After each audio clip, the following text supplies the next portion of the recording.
Yeah, it was an interesting conversation. I was going into the business and asking for X millions of dollars and a function that they'd never had before. So one of the things that we had to do was start speaking the language of the C-suite from day one. So how do we do that? I've created a dashboard that I present at every MBR and every QBR where the C-suite is present, and I talk their language. Welcome to the All in Recruitment podcast by Manatal, where we explore best practices, learnings, and trends with leaders in the recruitment space. If you like our content, please subscribe to our channels on YouTube and Spotify to stay tuned for weekly episodes. My name is Lydia, and our guest today is Shane Barnfield of Keywords Studios. Great to have you with us, Shane. Thanks, Lydia. It's great to be here. I'm really excited about the discussion today. Yes, me too. So Shane, tell us a little bit about your experience in talent acquisition so far. So what's kept you motivated in this role?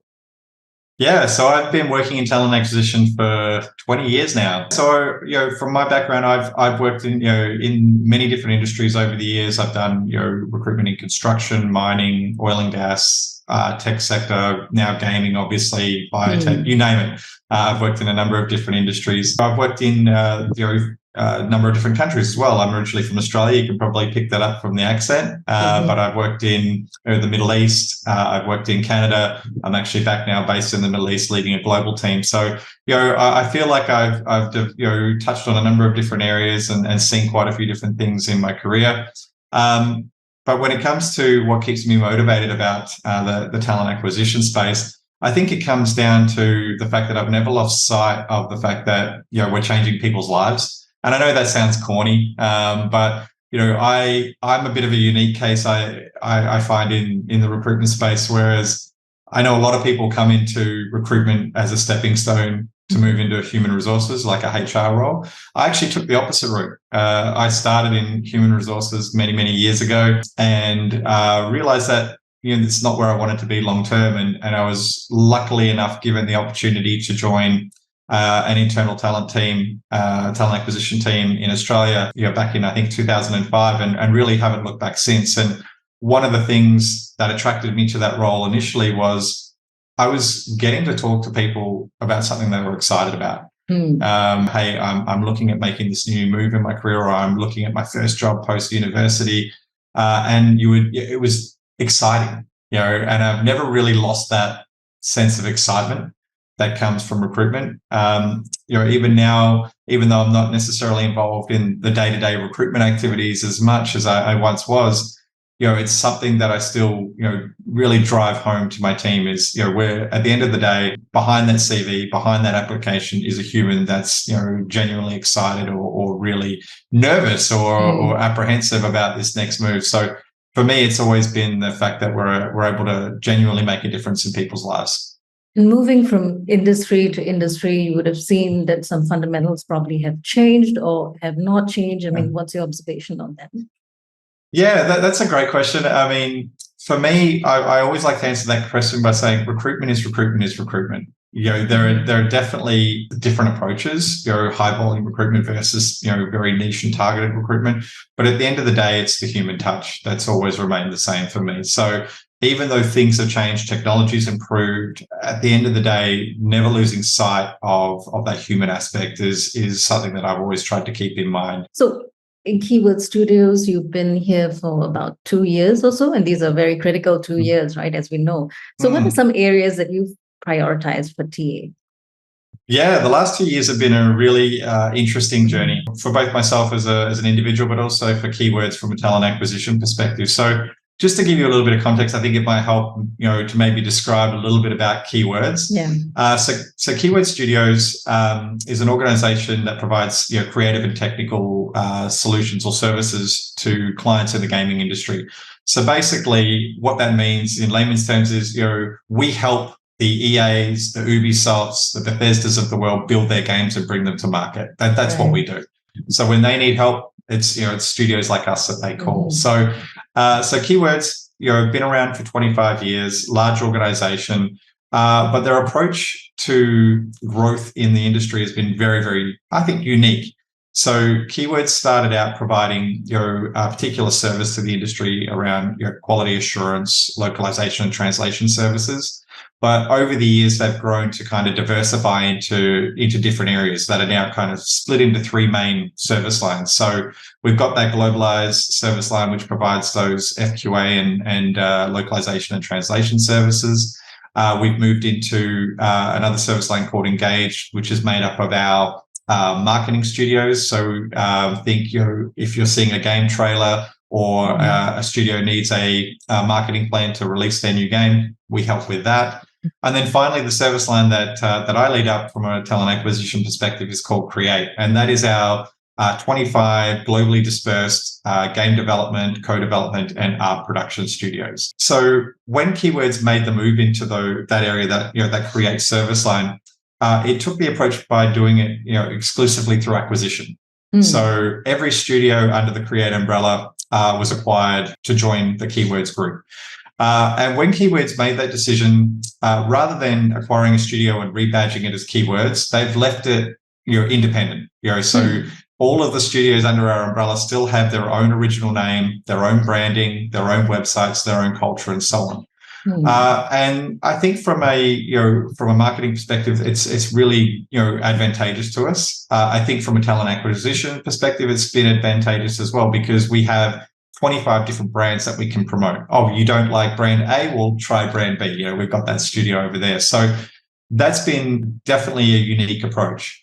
The studios still have a lot of independence. They decide which projects they take, which clients they work with, and so on. So there's a lot of upside and pluses to the approach that they've taken. From a talent acquisition perspective approach, though, there were some gaps. So the independence was a good thing in a lot of ways, but when it came to recruitment, it was every studio for themselves. Every studio was doing recruitment their own way. Some had some internal support and resources. Most did not. Some were going okay in their ability to find and attract and bring people on. Most were struggling, because there wasn't a unified approach. And what we were realizing is that studios were competing against each other. We often got to points where one studio was not making an offer to the same candidate as another studio. So we were competing against ourselves for talent. So at the end of 2021, we had a new CEO come on board. He took a look at the organization and identified a number of key areas that were maybe inhibiting our ability to grow. And talent acquisition was at the top of his list. So I was asked to look at and explore the option of bringing on board a centralized talent acquisition function to support our studios. And I say support because it genuinely is support. It's not taking over. It's not running it for them. It's supporting them in their needs. So over the last 2 years, the journey has been one of planning and then implementing that plan. So the first 3 or 4 months was spent working with the studios. Okay, what is, it was me going out and saying, okay, what are you doing? What's working for you now? What's not working for you? How can we help you? What services would you like from us? So it was really just a data gathering exercise to find out, okay, what are the studios doing now? What do they potentially need? What are some of the gap areas that we can help with? And then once that information was gathered, it was then sitting down with the service line managing director and understanding, okay, this is what I think we need. These are the services we need to provide. This is the budget I think we're going to need. And that budget was drawn up based on, looking at number of roles that would need to be filled, how many people would need to be on board on the team to do that, what the team structure would look like, and so on. So there was a 6-month period of back and forth, working with the managing director, working with the CEO, the CFO to set out a budget. And then from late Q4 of 2022 up until now, we've been implementing that strategy. So we've gone from me in this centralized talent acquisition function to a team now. I think we're about 15 people spread across the globe. Right, 15 people across the globe to support 25 business units, pretty much, or 25 businesses, independent businesses. Yeah, that's correct. Yeah, so we are a very lean team. We are a very lean team. It's a new concept that we're bringing on board. One of the really interesting things about our approach is, they are independent businesses. So Unlike maybe a Google or a Meta, if you want to hire someone into your organization, you have to go through the HR or the recruitment team. We're different.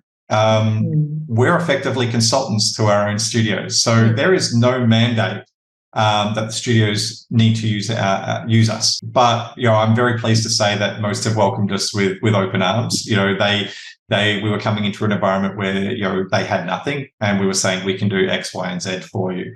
So most have welcomed us very warmly, and, we're engaging with them, at that studio level, very uniquely, studio to studio. So in terms of your team members, the 15 people who work with you, how do they approach dealing with these 25 businesses? Do they act as account managers? Yeah. So it probably helps to describe the structure that we've implemented. That might help explain that a little bit more. So Keyword Studios, the Create service line, we operate in 3 main regions. So we are in North America. We have studios in Mexico, US, and Canada. In the Asia Pacific region, we have studios in Australia, Manila, and China as well. And then in UK Europe, we have studios in the UK, Romania, and Poland currently. So in terms of the structure of the team, what we've implemented, or what I've implemented, is regional heads. So in each region, I have someone that leads up the group, and their responsibility is to kind of take that 10,000-foot view of the region. So as I said, we have these independent businesses doing their own things.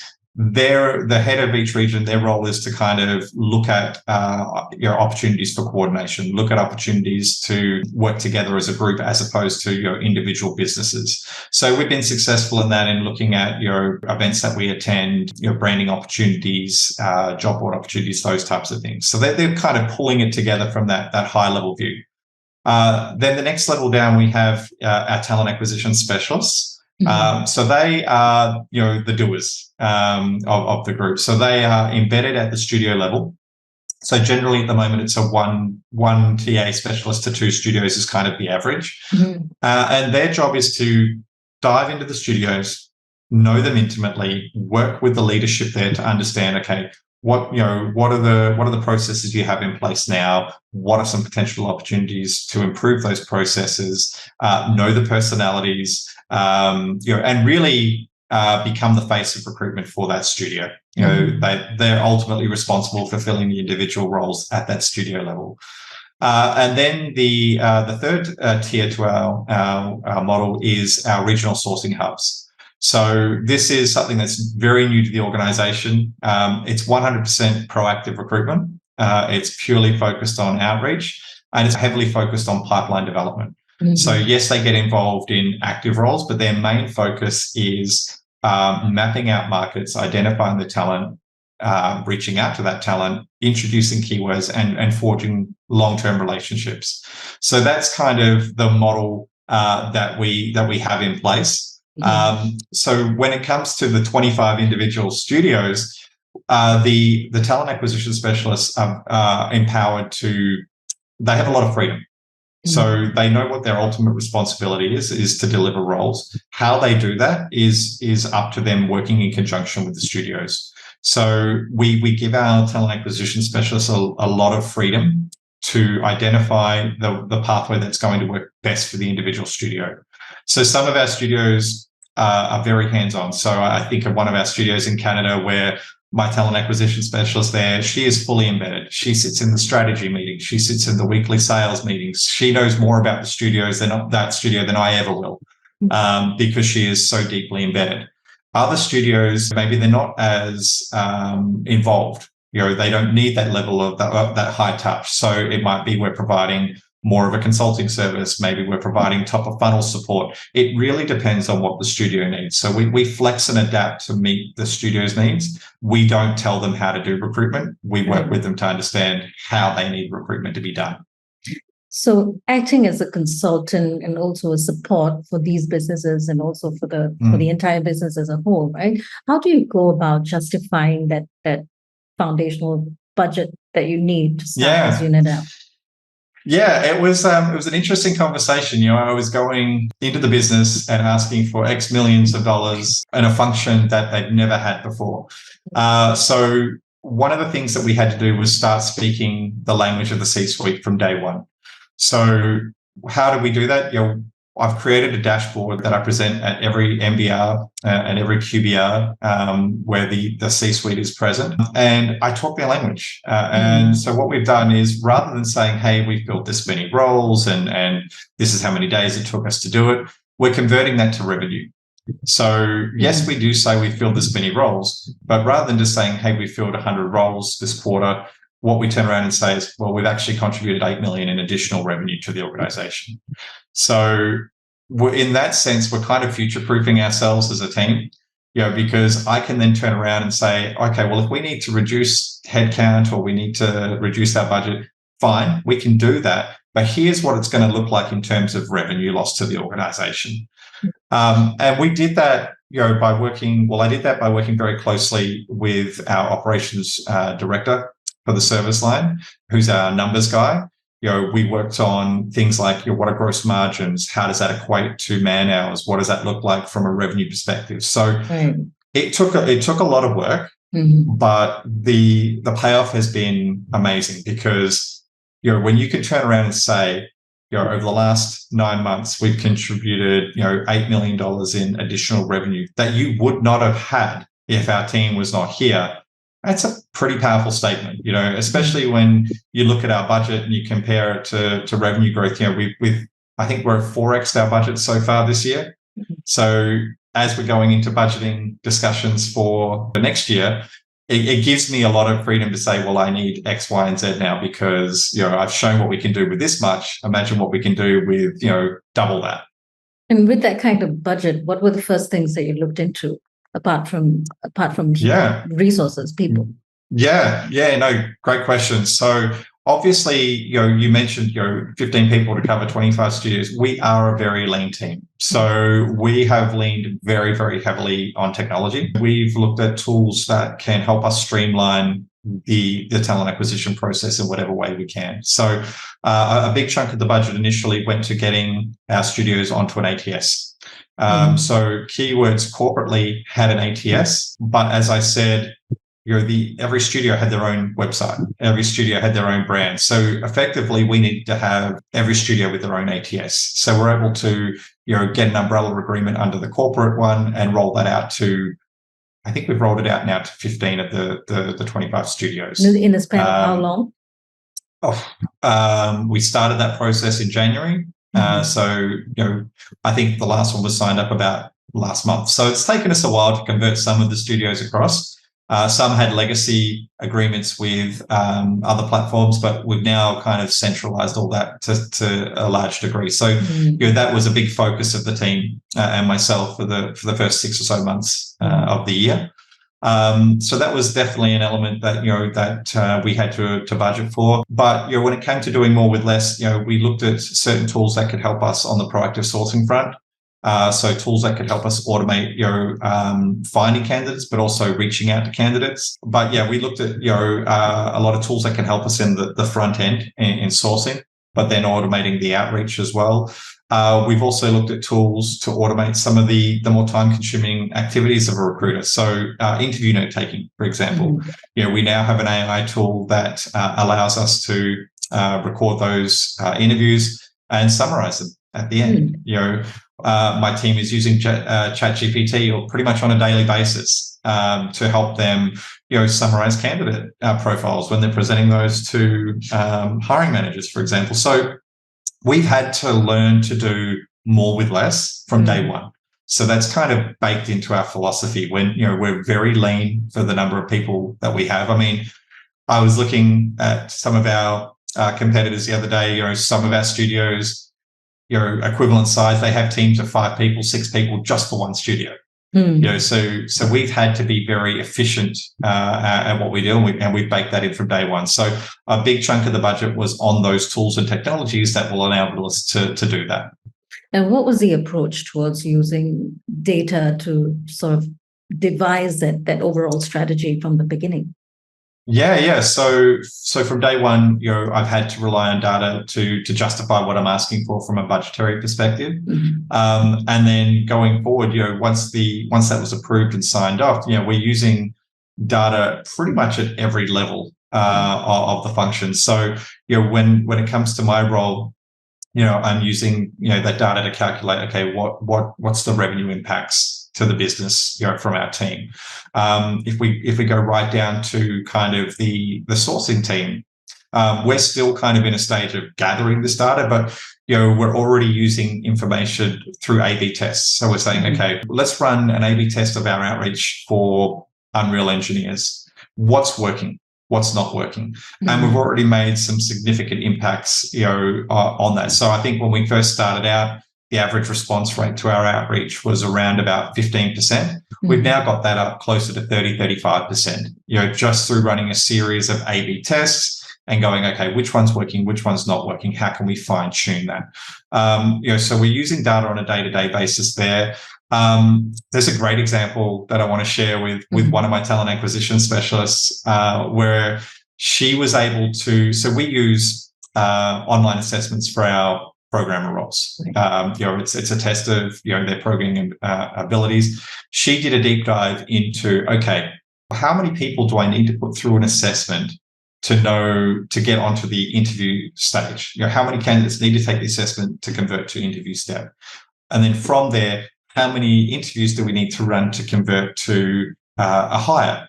So she looked at that data, worked through all of that, and basically came to the conclusion that, okay, to fill one role, we need 145 people at the top of the funnel, right? So that's then directing our behaviors on, okay, well, how do we do that? What activities do we need to take to fill the funnel to make sure that we can, meet that number to ensure that we get those hires at the back end. So we're definitely in the early stages of the process. The team has effectively only been running since the start of the year.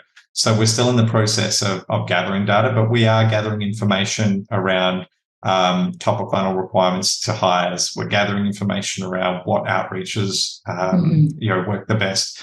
We're just about to kick off a new candidate experience platform that's going to allow us to get surveys and feedback at every step of the candidate process. And from there, we will use that data to identify hotspots. Okay, where are candidates falling off the process? Where are candidates telling us that we're not meeting their expectations, and then being able to use that to drill in and understand how we can improve. So because we are such a lean organization, we have to use data to really focus on the areas that are problems for us, because we don't have the capacity to tackle everything all at once. So in gaming, you've got talent that everyone wants. And as you said, in their business units that are competing with each other for the same candidate, right? So when it comes to attracting passive candidates, what are some strategies or maybe best practices that you find particularly effective in this case?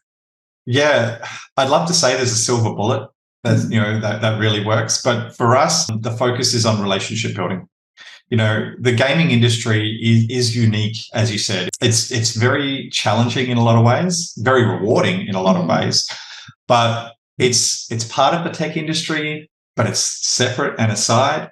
So it does pose a number of unique challenges. One of the things that was made, that I was made aware of very early on in my career in gaming was everyone seems to know everyone. It's like 2 or 3 degrees, between anyone in the industry. So what that's really driven home is that, okay, we need to identify who these people are. It's a relatively small pool in comparison to the overall tech sector. We need to identify who these people are, and we just need to introduce ourselves. One of the real challenges we've faced is everyone knows Ubisoft. Everyone knows, EA, those big studios that are producing games. When we talk to candidates, I'm from Keywords, they say who? And I'm flabbergasted every time. I joke that we're the industry's best kept secret, because we're 12,000 people, we're 70, nearly 80 studios across the globe, and we still get that response of, who are you again? So for us, when it comes to passive candidates, it's the relationship building. So I've tasked our sourcing team to be spending most of their time not on reaching out to candidates to fill a specific role. That's great. that helps. That certainly helps fill our top of funnel, but that's not where I want them spending their time. They know that they need to be spending their time building these relationships, building these pipelines. So that's kind of reflected in how we look at their metrics as well. So I'm not interested in knowing how many roles my sourcing team filled. That's not something that that is top of mind for me. For me, it is how many people did you add to the pipeline this week? Of those people, how many are now engaged on a regular basis with us? So for us, success when it comes to that passive side is finding a candidate, introducing keywords to that candidate initially, introducing our various studios in the region to them, and then eventually converting them to maybe one of our active acquisitions. I tell my sources all the time, like they're so focused sometimes on wanting to fill roles, which is great. It's that sugar hitter of, I filled that role, great, I get the pat on the back. But for me, I tell them, you'll get a bigger pat on the back from me if you've added someone to the pipeline that we then hire 2 years from now. That to me is a bigger win than filling an immediate role now. And I know that sounds contradictory, but for me, our sourcing team is really focused on reaching out to these candidates that don't know who we are, educating them on who we are, and then eventually, bringing them on board at some point in the future. So as you said, keyword studios being introduced, I mean, it's one of those things that people are not completely aware of at this point, right? Especially the small pool of candidates that you're looking into, and you've got 25 different brands to introduce to them, at that conversational stage. And you want to, how do you position keyword studios when you approach them? Yeah, so like I said, that initial outreach for our passive candidates is, hey, do you know who Keywords is? Here's a little bit of information about us. But then we start to segment down based on region. So, okay, if we're reaching out to someone in the North American region, hey, did you know that these studios are part of our umbrella? And quite often at that point, we'll get candidates going, oh, yeah, I know that studio. I had no idea they were part of Keywords. So, that's how we kind of break it down. So we break it down regionally. We break it down by discipline and interest areas as well. So, because we have these different studios, they all have unique service offerings. So some of our studios focus on strategy games and are known for working in that space. Some of our studios are known for developing, first-person shooters or working with clients that work on first-person shooter games. So we start to break down the canvas. Okay, yes, you meet this basic criteria that we want to have you in our pipeline, but what are you interested in? Oh, you want to work on RPG games. Great. Let us talk to you about some of these studios that we have in our umbrella network that work on those types of games. So we try and break it down by region. We try and break it down by candidate interest area. And as you said, that is one of the unique selling points for Keyword Studios is, okay, well, you don't like Studio A. Let us introduce you to Studio B, C, and D because they seem to be right up the alley of what you're interested in. So it does offer us a competitive advantage in that sense that, we're not selling a one-size-fits-all approach. If a candidate is interested in gaming and they're interested in making a move, I guarantee them that I can find them a studio that meets what they're interested in doing. That's one of the advantages that we do have. So in terms of going to market and to promote a job that needs to be filled, right? So let's say it goes out there and it's Keyword Studios, and does that work against you to have a brand that doesn't maybe resonate as quickly as others? Yeah, so it's an interesting balance that we take. So when we're going to market for an active role, that's generally led by the talent acquisition specialist. They will go to market under the brand of the studio that they're looking to recruit for. That's typically our approach. Where we kind of bring in the keywords element is working with my heads of regions and our sources. So, for example, if we're attending like a big gaming event, we'll go as keywords, right? Like we'll go as a keywords booth, we'll be promoting keywords. And then when we're talking to people, we're educating them about the different studios, right? We will invite people from the different studios to come and talk about them. So, for example, I was just at an event a couple of weeks ago in Brighton in the UK, and we had 3 of our studios there, okay? Keywords was present, but in a smaller capacity to kind of educate more about, okay, yes, here are these 3 studios, but we've also got these other 3 studios in the UK that couldn't make it today. So we try to kind of, as I said, supplement and support our studios. We don't want to compete against our studios. What we do is we say, okay, by having our own unique budget, we can go to events that perhaps some of these studios can't, right? So we can go as keywords, but invite them to come along with us and then promote their individual studios at those events as well. So we're always looking for ways that we can supplement the brands of our individual studios and start educating the gaming public about, okay, well, you know this studio, you know they're great, but did you know they're part of Keywords? Oh, who are Keywords? Let us tell you about the rest of our studios. So that's an opportunity there. It is, and that's the way that we've tried to approach it. We certainly don't want to steal from our local studios, but we do want to make sure that we're educating the broader public about the other opportunities within our networks as well. The gaming industry itself is known for being fast-paced, dynamic. How do your talent acquisition strategies keep up with these changing demands and trends? Yeah, so this was a key factor when it came to the original setup of our team. So one of the unique aspects of my talent acquisition team is we sit outside of HR. And that was something I was adamant from day one. I love HR. I've worked in HR. I love my HR colleagues, but they can be a little bit more bureaucratic than, the talent acquisition space, where speed tends to be, the main focus. One of the other aspects that it's given us as well is an independent budget. So I report directly into the managing director of our service line. I don't report into anyone in HR. I report directly to the managing director. My budget is independent and controlled by me. So when we need to pivot, we're able to do so very quickly. If we need to, if we notice that, okay, there's this new platform and it's having a lot of success, or there's this new event that we need to go to, let's go to it. We don't need to get multiple layers of sign off. So we're able to flex and adapt very quickly. So that's certainly been helpful. The other thing that's been very helpful from a strategy perspective is, because I report directly through to the managing director of the service line, I sit on every strategy discussion. If there's a quarterly business discussion or a review around what we're planning to do, in the next quarter, I'm there.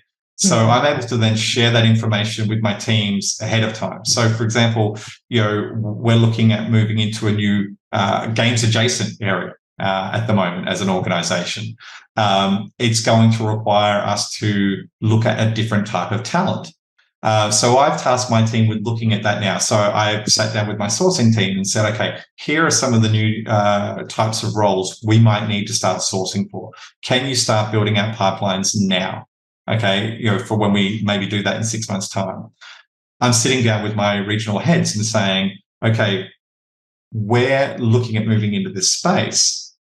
Can you start, looking in your regions to identify potential acquisition opportunities? Are there studios out there that we could potentially acquire? So even though we're a talent acquisition function, we're looking at things like acquisitions. We're looking at acqui-hire opportunities. So, we are able to pivot and adapt very quickly because we're connected directly with the leadership team at the studios, at the service line. Yeah, and that makes a huge difference, doesn't it, in terms of time and in terms of input and also value. But there's to the business. 100%. There's no filters that we have to go through. There's no clambering to try and get a seat at the table. We're a trusted advisor to the business. We already have that seat, and I think a big part of that has come from the approach that we took from day one, where it was like, let's speak their language. So from day one, we asked, what's important to you? What do you want to see? And we've tailored our whole approach around that. And it's paying dividends. We do get to have those discussions at the C-suite and the at the service line level. We do get to have input, at the individual studio level through our TA team. So it's been very refreshing. I've worked in a lot of organizations and industries over the years, and this has been the model that has really allowed us to have the most direct impact to the business. Is this the first time you've executed a model like this? It's the first time I've executed a model sitting outside of HR. So where we've had this complete autonomy and independence to operate hand in glove with the business. And I don't think I could go back, to be perfectly honest. The ability to sit down with the CFO, to sit down with the CEO, to sit down with the MD and have those discussions it's invaluable. In terms of diversity and inclusion, especially in the gaming industry, what's the approach for Keyword Studios? Yeah, so from an overall diversity and inclusion perspective, I can't fault Keywords. We are doing everything we possibly can to become a more inclusive organization. I'm very thankful that it's not a TA-driven thing. This is coming from the top of the organization, and I think that's essential. Talent acquisition teams, recruitment teams can take a lot of steps to be more inclusive, to source candidates from a more diverse background, but if the support is not there from the organization, if the support is not there from the business, it's window dressing. We can put as many diverse candidates into the pipeline as possible, but if the support and the structures are not there from the business, it's not going to amount to anything. So I'm very grateful that we have an organization that is fully supportive of those DE&I activities. Just a couple of initiatives that I can think of off the top of my head. Keywords is a supporter of the Women in Games organization. In fact, we're the key sponsors or the key drivers behind the Global Ambassador program. So all of my team that identify as female are part of that group. They've sat through the ambassador training and they're actively promoting gaming as an industry for women. At the regional level, we're attending things like the Black Youth Initiative, Action Plan Initiative in Canada to identify talent from that area. We are very active in promoting and adapting our processes for neurodiverse talent as well. So I have neurodiverse people in my team. I know most of our studios have people from a neurodiverse background as well, and we're very open and inclusive about that. So yeah, when it comes down to it, it's kind of baked in from day one for us. My team itself, I think, I've tried to be very inclusive in the setup of our team so that it reflects the type of people we want to bring into the organization. Right. So I think that's important. One of the other things I'm very grateful for is our studios are so open and welcoming, our individual studios. And I think part of that comes from as well, they don't care who someone is. They don't care what their background is. If they can do the job, they want them to be part of the team. And I think a large part of that is driven from the very tight market that we're in. So we are very conscious about reaching out to underrepresented groups wherever we can as a talent acquisition team. But as I said, if we didn't have that support from the organization as a whole more broadly, we wouldn't be able to be as successful as we've been. And a talent acquisition professional is, the role itself has probably changed in the past 10, 15 years, or as long as you've been in the field, right? So what does a TA specialist or professional need to be in order to be successful today? Yeah, I would even say it's changed remarkably in the last 12 months. With the advent of generative AI and a lot of those tasks that used to be a core part of a recruiter's role. Like I remember a big chunk of my role, a day-to-day recruiter, was finding candidates, setting up interviews, setting up phone screens, coordinating those hiring manager interviews. It was time-consuming. There are tools now that are going to make those activities obsolete. So the role of a recruiter, when I first started, was someone who could, juggle lots of different priorities and manage, a lot of administrative tasks, and really was someone that was effectively an order taker and then, went away and did their job. That's just not going to fly anymore. We're already seeing that big change. For me, the talent acquisition role is morphing into one of a talent advisor. And what I mean by that is, if you're someone who's just coming in and taking an order from a hiring manager, I just don't see that as the future of recruiting. I think what the talent acquisition or the talent advisor will need to do going forward is to be able to bring data to those conversations, be able to push back onto the hiring manager and say, oh, well, I know you're asking for this, but in this region, there is only this many people here. Here's the average salary. It's not aligned with what we're paying. You need to be able to have those more in-depth conversations. Then you need to be able to go away and use these new technologies to help you in your role. So you're going to have to be adept at those technologies. If you're someone who is afraid of generative AI, who's not looking at how it can help you in your day-to-day role, it's going to be tough for you going forward. So for me, the role is evolving into one that's more of an advisor to the business. You need to be able to come to those discussions armed with facts and data, and you need to be able to push back when something seems unreasonable or it doesn't make sense. And on that note, this might be something that you've already covered in this particular question. What advice would you give someone who's starting out in TA today? Well, the first thing I would say is go for it. I mean, I love this job. Like I love this industry. I know a lot of people fall into it. I would love to see it become more of a career choice for people. I really think it's a great industry. I mean, it's enabled me to work in 3 different continents across so many different industries. So first off, my advice would be, if you're thinking about it, go for it. Second piece of advice would be to become more familiar with these tools. Get that down as kind of your bread and butter.